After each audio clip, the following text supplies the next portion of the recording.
यहाँ से ध्यान देना, यहाँ से कोशिश करूँगा हर वीडियो अपलोड कर सकूँ। अभी तक गर्मी बहुत थी इसलिए वीडियो नहीं बनाई थी कोई भी। तो यहाँ से आपको थर्ड चैप्टर से पूरी वीडियोस मिल जाएंगी जो भी पर डे पढ़ाने वाला। थर्ड चैप्टर आपका विस्टास बुक से, चैप्टर का नाम है journey to the end of the earth, यानी ऐसी यात्रा जहां दुनिया जाके खत्म हो जाती है, ऐसी जगह पे कोई घूमने जा रहा है। और इसके राइटर का नाम क्या है? टिशानी दोषी। टिशानी दोषी एक्चुअल में घूमने जा रही है अंटार्कटिका। और अंटार्कटिका पता है कैसा जगह है, कैसा कॉन्टिनेंट है, मालूम है? इसके बारे में पढ़ते हैं, समझना। If you want to know more about the planet's past, present and future, Antarctica is the best place to go. अगर तुम्हें पृथ्वी के प्रेजेंट, पास्ट या फ्यूचर के बारे में कुछ भी जानना है तो आप अंटार्कटिका चले जाओ, आपको पृथ्वी के बारे में समझ में आ जाएगा। बॉर्न वॉयेज का मतलब कह सकते हो, पहले लोग यात्राएं करते थे, देश विदेश घूमते थे। तो ऐसे ही अगर आपको घूमने जाना है और देश के बारे में या पृथ्वी के बारे में कोई भी जानकारी चाहिए कि पृथ्वी पहले कैसी थी, अब कैसी है और फ्यूचर में कैसी होने वाली है, हिमालय के इतने ऊंचे ऊंचे पहाड़ कैसे बने, कई सारी जगह नदियों में कैसे तब्दील हो गई या समंदर कैसे बन गए, ये सब चीज़ें पता चलेगी अंटार्कटिका में पहुंचकर। तो वही चैप्टर हम पढ़ने वाले हैं, गौर करना। अर्ली दिस ईयर, इसका राइटर कौन है? Tishani Doshi. Early this year I found myself aboard a Russian research vessel, vessel ही, हाँ, एकेडमिक सोकल्स्की ये नाम है इसका। एक पानी का जहाज निकला है, उसको कह रहा है रशियन रिसर्च मिशन। रशिया यानी रूस का एक जलयान है जो निकलता है, वो क्या करता है, लोगों को दूर दूर की समुद्री यात्राएं कराने ले जाता है। उसका नाम क्या है? The Akademik Shokalskiy. Heading towards the coldest, driest, windiest continent in the world, पूरी दुनिया का सबसे ज़्यादा ठंडा, सूखा और हवा वाला महाद्वीप कहलाता है अंटार्कटिका। 7 महाद्वीप है, पता है सबको? कौन कौन से होंगे बता। ओके, एक और कोई रह गया शायद, बताओ युवराज, आप, गौरव, आप, अपन कौन से में रह रहे हैं? एशिया। कौन कौन से बताओ फिर? हाँ, Australia, Asia, Africa, sorry Asia कह सकते हो, यूरोप, अमेरिका में 2, north America, South America, Africa, Antarctica और ऑस्ट्रेलिया। ठीक है, तो ये अंटार्कटिका एक ऐसा कॉन्टिनेंट है जहाँ कोई इंसान नहीं रहता। हर कॉन्टिनेंट पे इंसान रहते हैं, यहाँ नहीं रहते। अब ऐसा नहीं कि वहाँ इंसान जा नहीं सकते, यहाँ खुली हुई है तो प्रयोगशालाएं, अंटार्कटिका में प्रयोगशालाएं खुली है, वहाँ रहने लायक जगह वो बिल्कुल है नहीं। क्यों नहीं है? क्योंकि वहाँ के कुछ अपने कारण है। चारों तरफ बर्फ ही बर्फ है, सबसे ज्यादा ठंड पड़ती है, सूखा इलाका है, हवाएं बहुत तेज रफ्तार से चलती है। Antarctica my journey began 3.09 degree north of the equator. Equator जानते हो? हाँ, in Madras and involve crossing 9 time zones. अगर आप सोशल साइंस में पढ़ोगे तो ये आपकी अर्थ है, अर्थ का जो मेन ये पॉइंट है, यहाँ एक लाइन बनती है, ये मेन पॉइंट है, यहाँ से वो किस तरफ उड़ रहा है? नॉर्थ की तरफ 13 डिग्री, ये बताना चाह रहा है। मद्रास से उन्होंने अपनी यात्रा चालू करी, इन्वॉल्व क्रॉसिंग 9 टाइम जोन, और 9 टाइम जोन बदल गए। मतलब कितनी दूरी यात्रा करी होगी कि पूरा का पूरा समय बदल रहा है। टाइम जोन जानते हैं? मोबाइल में अपन जब टाइम सेट करते हैं तो वहाँ लिखा रहता है 4 AM, 4:30, 4:15 या 5, 5:30, 6, GST AMT पता नहीं क्या कहते हैं। तो वो क्या है, टाइम जोन बदल रहे हैं। इस समय यहाँ जो समय होगा, हो सकता है इंडिया में या फिर पाकिस्तान या फिर कहीं विदेश में चले जाओ, वहाँ टाइम अलग हो, क्योंकि टाइम जोन बदलते हैं। तो ऐसे इन्होंने कितने टाइम जोन क्रॉस करे? 9 और 6 check points, 6 check point cross करे हैं, यानी 3 देश वगैरह या कुछ कॉन्टिनेंट वगैरह बदले होंगे। 3 बॉडीज ऑफ वाटर, 3 पानी यानी 3 समंदर बदल चुके हैं। एंड एटलीस्ट मैनी इकोस्फीयर्स, और कई सारे बदल चुके हैं। एक्वास्फीयर जानते हो क्या होता है? मुझे भी नहीं पता। हाँ ठीक है, मतलब मौसम, हालात, ये जो पारिस्थिति, वातावरण, सब चीजें बदल चुकी है। बहुत लंबी दूरी तय करी है इन्होंने मद्रास से। By the time I actually set foot on the Antarctica continent, और समय के बाद मैंने कदम रखा काय पे, अंटार्कटिका कॉन्टिनेंट पर। I had been travelling over 100 hours in combination of car, aeroplane and ship. लगभग 100 घंटे की मैंने यात्रा करी, कुछ कार से, कुछ एरोप्लेन से, कुछ पानी के जहाज से। So my first emotion on fishing Antarctica's expensive white landscape. यहाँ महंगा नहीं है ये, अगर यहाँ ई लग जाती तो इसका मतलब महंगा होता। इसका मतलब है फैलाव या प्रसार, यानी बहुत ज़्यादा फैला हुआ है एरिया में। वाइट लैंडस्केप यानी सफ़ेद दृश्य दिखाई दे रहा है चारों तरफ। And uninterrupted blue horizon, uninterrupted जिसके साथ किसी ने छेड़खानी नहीं करी। ब्लू हॉरिजॉन यानी बर्फ जितनी ज़्यादा शुद्ध होगी, पवित्र मतलब साफ होगी, तो उसके ऊपर एकदम नीला नीला सा दिखाई देने लगता है वो ब्लू, उसके ऊपर की लाइनिंग नीली नीली दिखाई देने लगती है।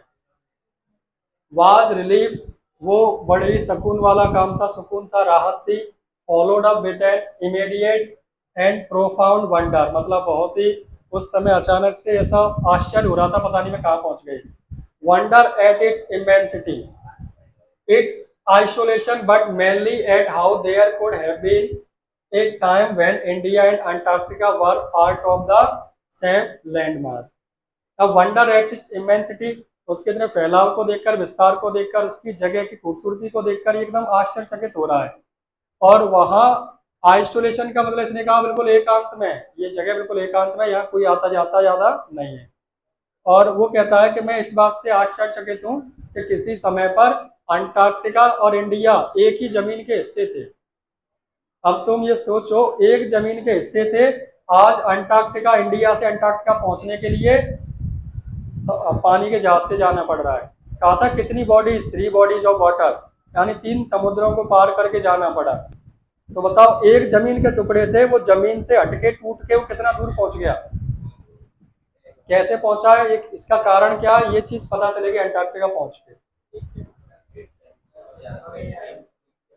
पार्ट ऑफ हिस्ट्री, इतिहास की बात करें, 650 मिलियन ईयर्स एगो, यानी 650 मिलियन, 1 मिलियन में 10 लाख, 650 मिलियन, या 10 लाख का मल्टीप्लाई करना, इतने साल पहले की बात है। ए जाइंट अमलगमेटेड, जाइंट मतलब बहुत बड़ा, और अमलगमेटेड मतलब होता है एकीकृत, जिसके खंडन ना हुए हैं, जो टूटा ना हो, उसको कहते हैं अमलगमेटेड। सदर्न सुपर कॉन्टिनेंट, यह दक्षिण भारत, दक्षिण का सुपर कॉन्टिनेंट मतलब सबसे बड़ा महाद्वीप था ये, जिसको क्या बोलते थे, गोंडवाना। गोंडवाना महाद्वीप सबसे बड़ा था। डिड इंडीड एग्जिस्ट, उस समय एग्जिस्ट करता था। सेंटर्ड रफली अराउंड द प्रेजेंट डे, आज वो प्रेजेंट डे में है नहीं शायद। गोंडवाना आपने सोशल साइंस में पढ़ा होगा, अब नहीं सुना होगा तुमने। Things were quite different then, उस समय चीजें बहुत डिफरेंट थी। Humans hadn't arrived on the global scene, उस समय यहाँ इंसान थे नहीं। And the climate was much warmer, और जो क्लाइमेट था वो थोड़ा सा गर्म था। Hosting a huge variety of flora and fauna, और उस समय अलग अलग प्रकार की वन और वनस्पति थी। फ्लोरा एंड फाउना मतलब छोटे छोटे पेड़ पौधे सब टाइप के थे, अलग टाइप के थे, डिफरेंट टाइप के। For 500 million years, Gondwana thrived, but around time when the dinosaurs were wiped out. लेकिन 500 साल हुए होंगे, 5 साल में गोंडवाना बिल्कुल गायब हो गया था। जब डायनासोर यहाँ थे पृथ्वी पर, वाइप्ड आउट, जब यहाँ से चले गए, बिल्कुल खत्म, सफाया हो गया डायनासोर का। एज ऑफ द मैमल्स, यानी स्तनधारियों का जमाना आया यहाँ पर। गॉड अंडर वे, वो डायनासोर बिल्कुल गायब हो गए। अब चाहे कोई जानवर हो चाहे कोई इंसान, तुम सबको क्या कह सकते हो, mammals. The landmass was forced to separate into countries, और जमीन के हिस्से थे उस पर इतना दबाव पड़ा कि वो अलग अलग देशों में बट गए। Shaping the globe much as we know it today, और वो शेप ऐसा बन गया जैसा आज हम जानते हैं, ग्लोब में जैसा वो है, यानी जगह आपस में क्या हो गई, डिवाइड हो गई। To visit Antarctica now it is to be a part of that history. Antarctica visit करना ऐसा मान लो इतिहास में घूम के आने जैसा है। To get a grasp of where we have come from, grasp मतलब पकड़, हम ये पकड़ पाएंगे यानी अपने समझ में आ पाएगा, या कहेंगे कुछ बताना कुछ और चाह रहा है, ठीक है, कि हम कहाँ से आए हैं, where we could possibly be heading, और हम कहाँ जा रहे हैं।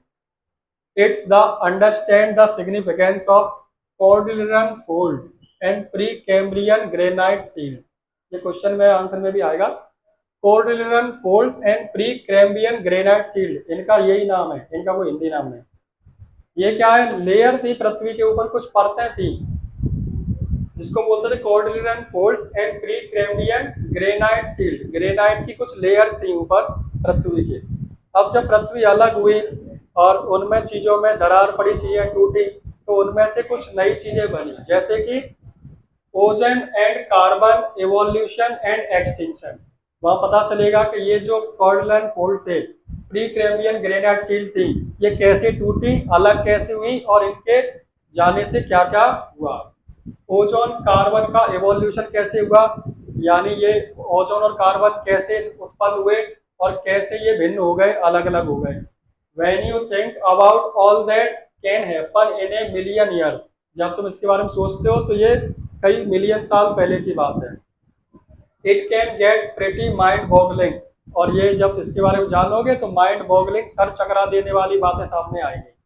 Imagine India pushing northward, imagine करो इंडिया किस तरफ पुश कर रहा है, नॉर्थ की तरफ। Jamming against Asia to buckle its crust from the Himalayas. अब इस चीज को मैं कैसे बताऊं, तू मत बता, रहने दे। मान लो ये है, अरे सुन तो ले, अभी पूरा नहीं कुछ बताया। India pushing northward jamming against Asia to buckle its crust. अब क्या है, मान लो ये पूरा पहले एक था, ये पूरी जमीन एक है,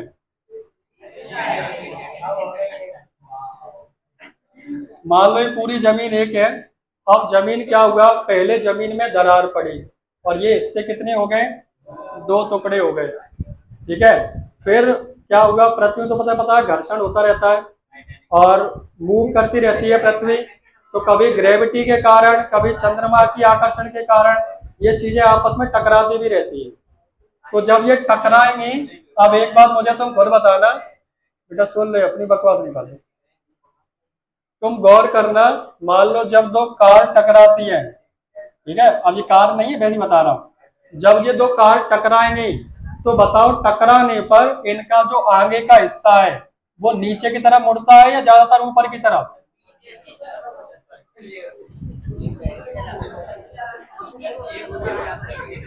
अब जो बिल्कुल नीचे का हिस्सा है वो तो नीचे होगा ही, मैं ये नहीं कह रहा बिल्कुल नीचे का हिस्सा नीचे होगा ही, तो जो ऊपर की चीजें टकराती है वो देखना, मतलब ऐसी होगी तो ऐसी हो जाएंगी, होती है कि नहीं। ऐसे जो जमीन के हिस्से जब आपस में टकराए तो क्या हुआ, उसके कॉर्नर झड़ गए, और वो क्या ऐसी थी थोड़ी ऐसी हो गई, और धीमे टकरा टकरा कर वो क्या बन गए, पहाड़। और काय का निर्माण हुआ, हिमालय का। काय का निर्माण हुआ, जो प्री कॉर्डियन फोल्ड्स और वो सील्ड बता रहे हैं ना, वो परतें टूटती गई और टूटती गई, वो चढ़ती गई, और वो क्या हो गया, पहाड़ जैसा बना दिया रूप। इसीलिए हिमालय आज भी बढ़ते चले जा रहे हैं। क्यों, कारण कारण क्या है कि ये चीजें आपस में टकरा रही दिखाई नहीं देती। जैसे समुद्र पानी रेत होता है, रेत रेत का पत्थर जो कंकड़ होता है वो आपको देखना कॉर्नर नहीं मिलेंगे उसमें, कारण उसका क्योंकि वो आपस में टकराते रहते हैं, टकरा टकरा के वो कैसे हो जाते हैं, चिकने टाइप के या फिर बिल्कुल गोल टाइप के हो जाते हैं। तो ऐसे जब पत्थर ये पूरी पूरी चीजें टकरा रही हैं तो इनसे काय का निर्माण हो गया, हिमालय का।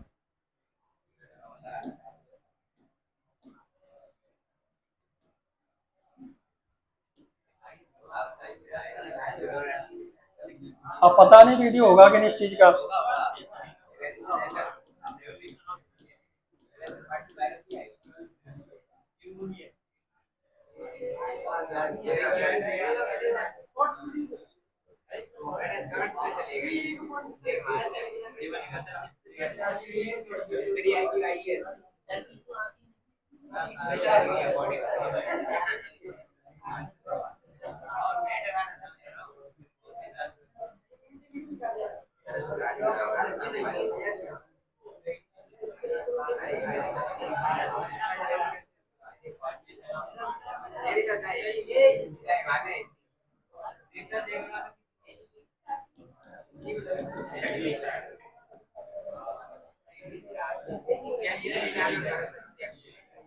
इसको देखना, छोटे से भी समझ में आ जाएगा आपको।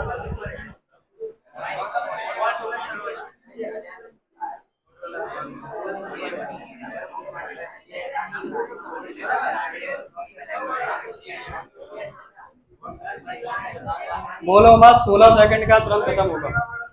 ध्यान से देखना, ये देखो टकरा रही है, ये टकराया और ये अभी ऊपर उठ गया है, और नीचे की जमीन तो चली गई टूट के, और ये ऊपर उठते चले जा रहे हैं, देखो उठ रहे हैं। ये क्या बन रहा है आपके, अब ये तिब्बत हिमालय यहाँ से बन गया, ये इंडिया था, ये खत्म हो गया। हम लोगों के लिए इतनी वीडियो कुल मिला के बात समझ में आ गई। जब वो टकराई है, चीजें आगे बढ़ी है तो ऊपर उठ गई है, और उससे क्या बन गए, हिमालय। बढ़िया, काम खराब नहीं हुआ। हाँ, धरती में कैसे कट गई, नीचे भाई मतलब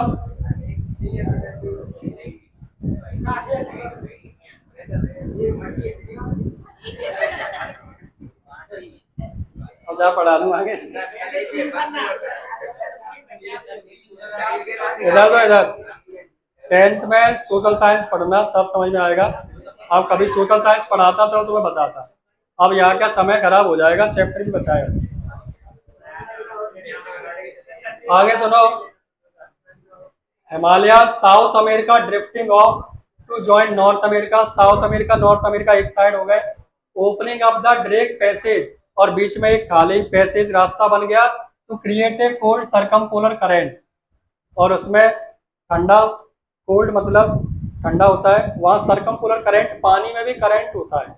अब वो कैसा करंट, बिजली वाला करंट नहीं होता, उसमें प्रेशर और दबाव पड़ता है, उसको कहते हैं करंट। करंट मतलब बहाव भी कह सकते हो तुम उसको, ठीक है। कीपिंग अंटार्कटिका फ्रीज, और उससे क्या होता है, अंटार्कटिका कैसा हो गया, फ्रीज जमने लगा। Desolated at the bottom of the world, बिल्कुल दुनिया की तलाई में चला गया। For sun worshipping South Indian like myself, फिर से अपने बारे में बताने लगी। सूर्य की पूजा करना मेरे जैसे साउथ इंडियन के लिए। 2 weeks in a place where 90% of the Earth's totalized volumes are stored in chilling prospects। अब ये क्या, साउथ इंडियन सूर्य देवता को जल चढ़ाते हैं, तो ये कह रहा है मेरे जैसे के लिए वहाँ बड़ा ही अलग था, क्योंकि सूरज वहाँ बहुत कम दिखाई दे रहा है। 90% जगह पे तो आपको पृथ्वी की टोटल 90% जगह volumes are stored is a chilling prospects, बर्फ गिरी हुई है वहाँ। Not just for circulatory and metabolic function but also for the imagination. ऐसा नहीं, वहाँ तुम्हारे इमेजिनेशन में भी जब अंटार्कटिका आएगा तो आपको वहाँ बर्फ ही बर्फ दिखाई देगी। एक ऐसा इमेज क्रिएट हो चुकी है। It is like walking into A giant ping pong ball. Antarctica में चलना ऐसा है जैसे बहुत बड़ी पिंग पोंग बॉल पे चल रहे हो। पिंग पोंग बॉल छोटी सी होती है, सफेद, ठीक है। अब सफेद बॉल वो अगर बड़ी हो जाए तो उसी को क्या कहेंगे, जाइंट, मतलब बड़ी पिंग पोंग बॉल। अब ये मत कहना पिंग पोंग खेल कौन सा होता है। Divide of any human mark on trees billboard building, यानी वहां ना कोई इंसान है, ना कोई बोर्ड लगे हैं, ना कोई बिल्डिंग बनी है। You lose all earthly sense of perspective and time here. तुम भूल ही जाओगे तुम पृथ्वी पे हो या कहीं स्वर्ग में आ गए, पता ही नहीं चलेगा तुम्हें, क्योंकि तुम्हें आदत, हम सबको ही आदत काई चीज की है, हाँ गर्मी। The visual scale ranges from the microscopic to the mighty. अब समझना, एक एक शब्द नहीं समझ में आएगा ना, पेपर में तुम्हें एक एक शब्द पूछेगा। या विजुअल स्केल का मतलब, स्केल मतलब कोई चीज नाप तो नहीं रहे, मुझे कह रहा है यहाँ अंटार्कटिका में छोटी से छोटा जानवर मिल जाएगा, बिल्कुल कीटाणु टाप का भी देख सकते हो वहाँ, और तुम बड़े से बड़ा जानवर भी देख सकते हो वहाँ। माइक्रोस्कोपिक ऐसा जिसे माइक्रोस्कोप से देखना पड़े वो भी मिल जाएगा वहाँ, और माइटी बड़े से बड़ा भी मिल जाएगा। मिड्स एंड माइट यानी छोटे से बिल्कुल बड़े तक। To blue whales and the iceberg, सबसे बड़ी जानवर यही तो है, सबसे बड़ा ब्लू व्हेल 500 टन की हो जाती है। सपोज करो 500 ton, iceberg as big as country, और वहां जो बर्फ के जो पहाड़ है ना इतने बड़े बड़े हैं जितना बड़ा एक देश होगा। बताते हैं वहां largest recorded was the size of Belgium. वहां एक पहाड़ बर्फ का इतना बड़ा है जितना बड़ा बेल्जियम देश है, पूरा इतना बड़ा बर्फ का पहाड़ है। डेज गोज ऑन, समय निकलता गया।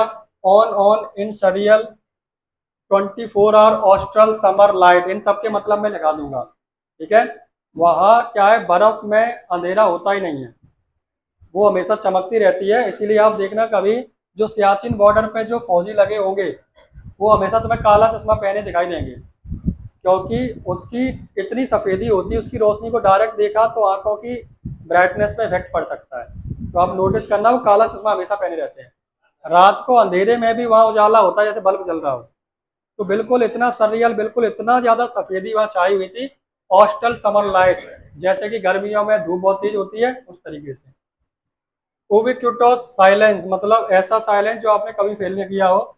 Interrupted only by the occasional avalanche, और वहां केवल आवाजें आती भी हैं तो काय की, एवालॉन्च की।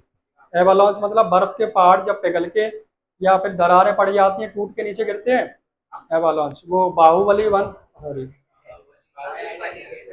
बाहुबली नहीं, हाँ बाहुबली वही थी, बकवानी थी शायद।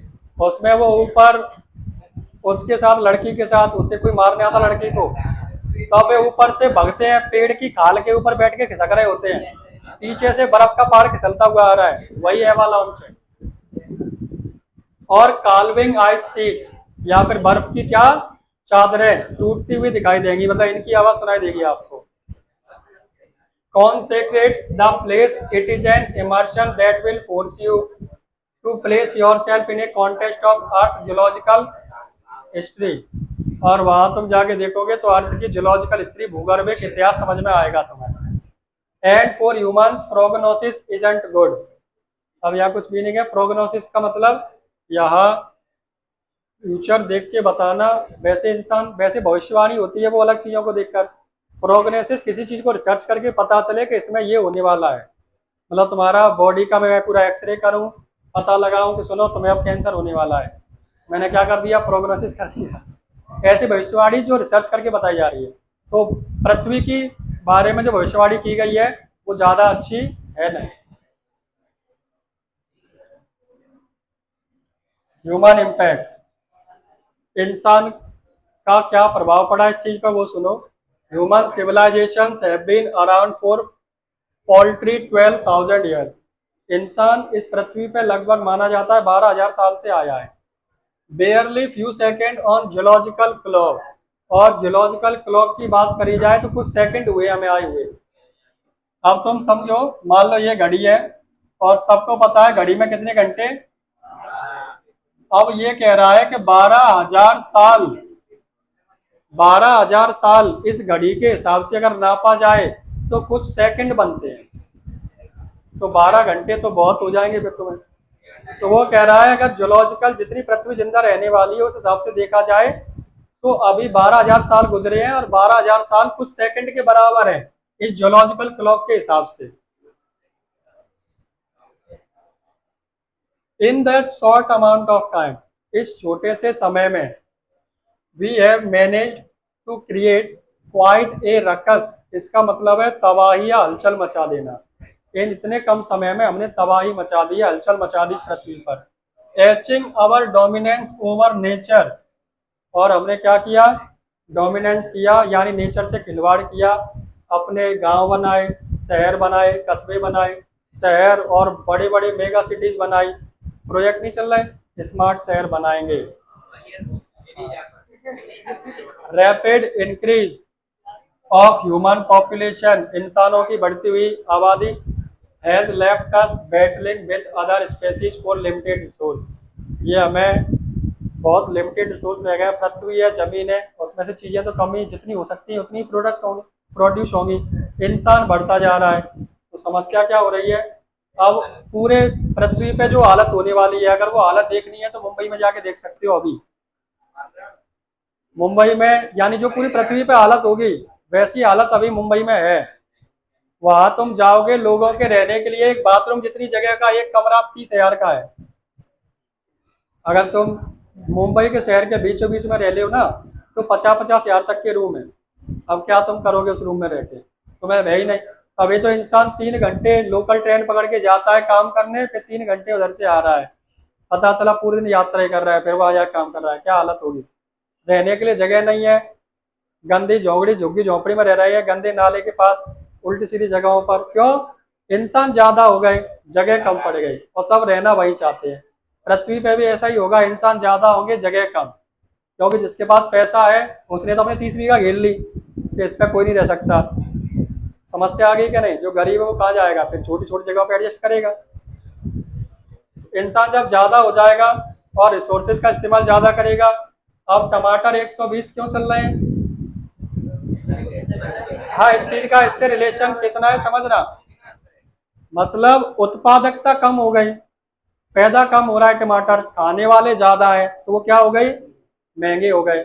ऐसे ही पृथ्वी पर चीजों को यूज करने वाले ज्यादा हो जाएंगे और उगने वाली चीजें कम हो जाएंगी, तो अपने आप मारा मारी होगी क्या नहीं?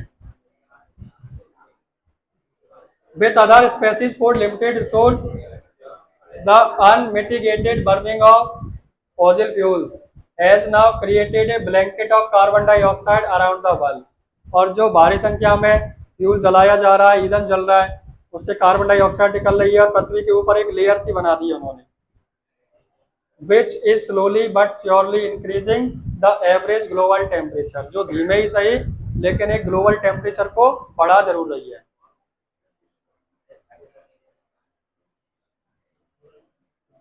Climate change is one of the most hotly contested environmental debates in our time।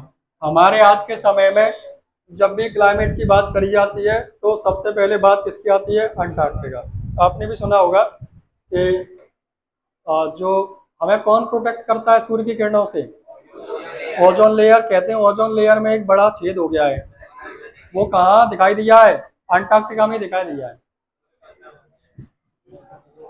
तो will the West Antarctica ice sheet melt entirely? क्या अंटार्कटिका की वेस्ट साइड की जो भी आइस की बड़ी बड़ी परतें, चादरें हैं, वो टूट जाएंगी? Will the gulf stream ocean current will be disturb? क्या गल्फ स्ट्रीम की जो गल्फ की पहाड़ियां या समुद्र है वहां के, क्या वहां का जो ओशियन का करंट है वो डिस्टर्ब हो जाएगा? इनमें जो करंट, जो बहाव है, उसमें जो ऊर्जा, ग्रेविटी जो भी कुछ है उसमें, वो बने रहना चाहिए, नहीं दिक्कत हो जाएगी।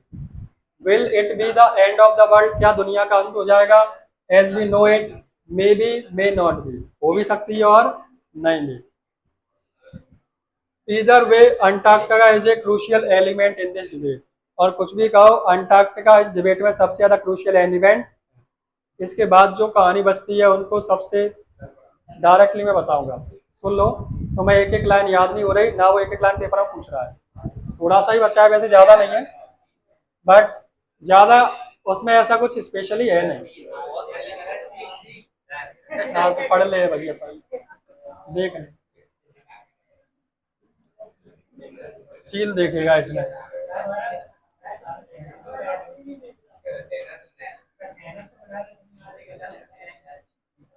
Human population and therefore remains relatively pristine. Pristine का मतलब होता है प्राचीन। अंटार्कटिका में प्राचीन जो था पुराने जमाने का, आज भी वैसा ही वहां है, क्योंकि इंसान पहुंच नहीं पाया वहां। In this respect, but more importantly, because it holds in its ice core 500,000 years carbon records trapped in its layer of ice। अब क्या है, वहां जो बर्फ की परतें बनी हुई, बर्फ की चट्टानें हैं, तो वह बर्फ की क्या लेयर्स सी है, उन लेयर्स के अंदर कार्बन मिल जाता है। कार्बन इतना पुराना कि 500,000 यानी कई सालों पहले का तुम्हें कार्बन मिल जाएगा वहां। और कार्बन क्या होता है? आप केमिस्ट्री पढ़ रहे हो तो आपने सुना होगा कार्बन डेटिंग विधि। विधि को क्या कहते हैं इंग्लिश में? हाँ। अब तुमने चलो वो तो सुना है, कोई बॉडी कितनी पुरानी है, कंकाल कितना पुराना है, उसकी हड्डियों में से चूरन सा भरा रहता है, उससे निकाल के पता लगाते हैं कि बॉडी इतने साल पुरानी है। कोई भी चीज का पता लगाना है आपको असलियत में ऑर्गेनिक केमिस्ट्री इसीलिए पढ़ाई जाती है, क्योंकि ऑर्गेनिक केमिस्ट्री का इस्तेमाल करोगे तो बहुत काम की है वो। आप चीजों को उसके कार्बन, उनके ऑर्गन्स में जो कार्बन रहता है जो भी कुछ है उसको रिसर्च करके उससे आप पता लगा सकते हो कौन सी चीज कितनी पुरानी है, पहले कैसी थी अब कैसी है। आप केमिस्ट्री में जो पढ़ते हो बॉन्ड, हिंदी में कहते हैं बंध जो बनते हैं, उसमें सुना होगा दो बॉन्ड मिले, दो बॉन्ड से एक जे बॉन्ड अलग हो गया, तीन ये सब है क्या, कैसे चीजें टूटी कैसे चीजें जुड़ी। इस चीज से पता चलता है कि चीजें पहले कैसी थी अब। मान लो ये पूरा मैंने बना दिया,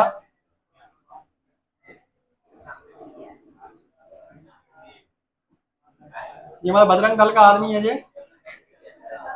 अब मान लो ये जमीन में गड़ गया, अब धीमे धीमे इसका पैर घुल गया, ये हट गया, फिर ये भी घुल गया, ये भी घुल गया, ये भी घुल गया, सब घुल गया। अब मान लो इसका कुछ हिस्सा बचा है, अब उसमें ये देखेंगे कि ये जो हिस्सा बचा है ये कितने समय में घुल रहा है। तो जब ये इतने समय में घुला तो अंदाजा लगाएंगे कि इसके ये वाले पार्ट इतने समय में घुले होंगे, तो उसके पीछे का साइंस लगा के अंदाजा लगा लगा के पास्ट तक पहुंच जाते हैं। कुछ ऐसी मशीनें आविष्कार की गई कि उसके बारे में पता लगाया जा सके। तो पृथ्वी पहले कैसी थी और अब कैसी है और कैसी होने वाली है। अभी जो अभी प्रेजेंट में कार्बन है, उस कार्बन का देखेंगे कि ये कार्बन एक साल में इसमें कितना बदलाव आया, तो इस कार्बन में इतना बदलाव आया देख लिया तो समझ जाएंगे ये वाला कार्बन इतने सालों में इतना बदला होगा। एक अंदाजा हो गया कि नहीं, पृथ्वी पहले कैसी थी अब कैसी है ये पता चल जाएगा। जितना if we want to study examine the earth present past future, Antarctica वही प्लेस है जहां तुम ये सब चीजें पढ़ सकते हो। Students on ice programs I was working with on Shokalskiy. अब ये गई का है, ये जो एकेडमिक सोकल्स की ये जो जहाज है जिन लोगों को लेके गया है उसमें हाई स्कूल के स्टूडेंट हैं, ठीक है ध्यान देना, हाई स्कूल के स्टूडेंट हैं, इनको ले गई है वो अंटार्कटिका घुमाने। अब तुम कहोगे हाई स्कूल के स्टूडेंट अंटार्कटिका घूम रहे हैं, मतलब पैसे वाले हैं वे। अपने मम्मी पापा तो ककरमंड बतावली पड़ावली घुमा सकते, अपने स्कूल का टूर जाएगा ग्वालियर बतावली पड़ावली आगरा ताजमहल का किला फतेहपुर सीकरी, अपना ये क्षमता है। अब ये लोग इसमें जो गए हाई स्कूल के स्टूडेंट, ये अरबपतियों के बच्चे हैं, ये वहाँ घूमने गए हैं। अब तो पता है अरबपतियों बच्चे अपने बेटों पे खर्च कर सकते हैं, देख रहे हो डमरू की शादी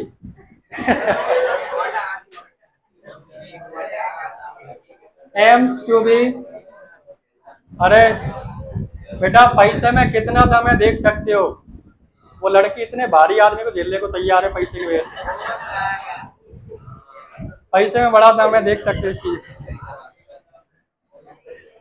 हाँ, ऐसा नहीं लगता हिरणी की और हाथी की जोड़ी बना दी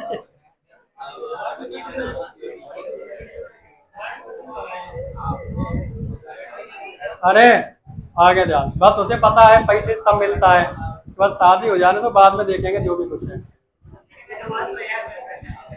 वो देखे ही कुछ ना कुछ व्यवस्था। Taking high school students on and,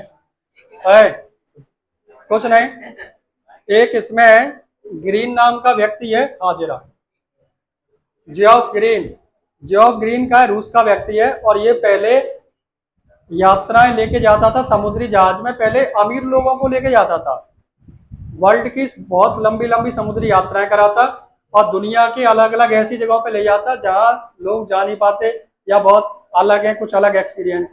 और इसके साथ कौन जाता था, अमीर लोग जो अपने काम से रिटायर हो चुके हैं, अब उनको दुनिया घूमनी है, वो लोग इसके जहाजों में देश विदेश की यात्रा करते थे। इस बार ये बूढ़े बुजुर्गों को नहीं ले गया, किसको ले गया है, 10th क्लास के स्टूडेंट को। कारण क्या है वो समझो, इसका कहना यह है कि अंटार्कटिका एक ऐसी जगह है जहां हमें इंसान के प्रेजेंट पास्ट फ्यूचर के बारे में पता चलता है, और अगर ये लोग जाएंगे तो वहां खुद अपनी आंखों से देखेंगे किस प्रकार से बड़े बड़े बर्फ के पहाड़ पिघल रहे हैं, पानी में तब्दील हो रहे हैं, किस प्रकार से टेम्परेचर बदल रहा है। जब इनको ये समझ में आ जाएगा कि कैसे एनवायरमेंट हमारा बदल रहा है, क्लाइमेट कैसे बदल रहा है, और एक और चीज कहते हैं क्या,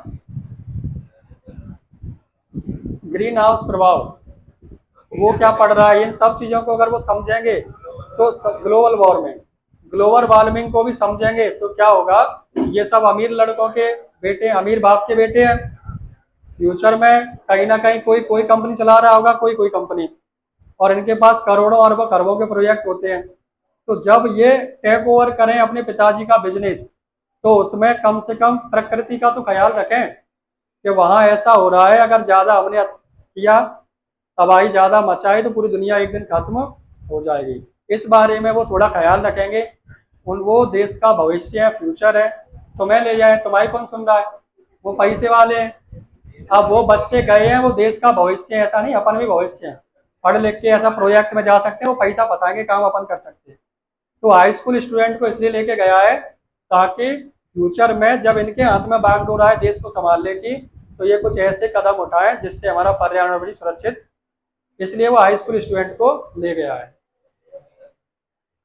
अब ये क्या है वह शॉर्ट शॉर्ट में बताऊंगा, जितना मैंने बता दिया। देखा, they are ready to observe, learn and most important act, क्योंकि तैयार है एब्जॉर्व करने में, नई नई जानकारियां इकट्ठी करेंगे, उससे सीखेंगे, और सबसे ज्यादा जरूरी उस पर एक्शन भी लेंगे।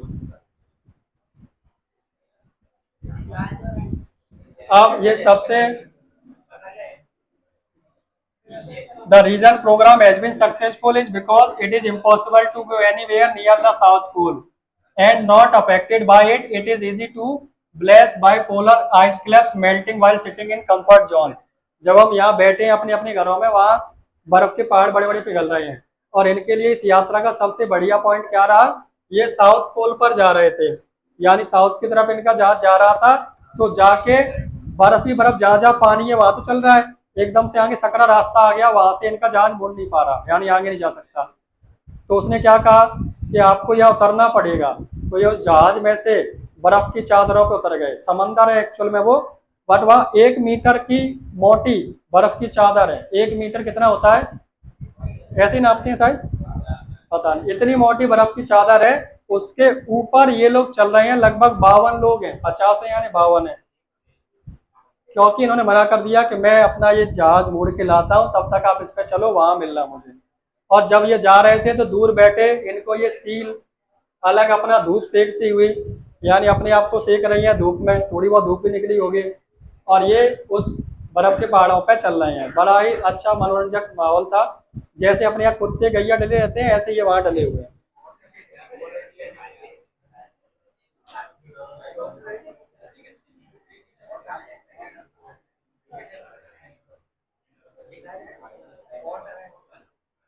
अच्छा, इसमें एक वर्ड और बताएगा, फाइटोप्लैंक्टन, ये रहा। सॉरी, हाँ,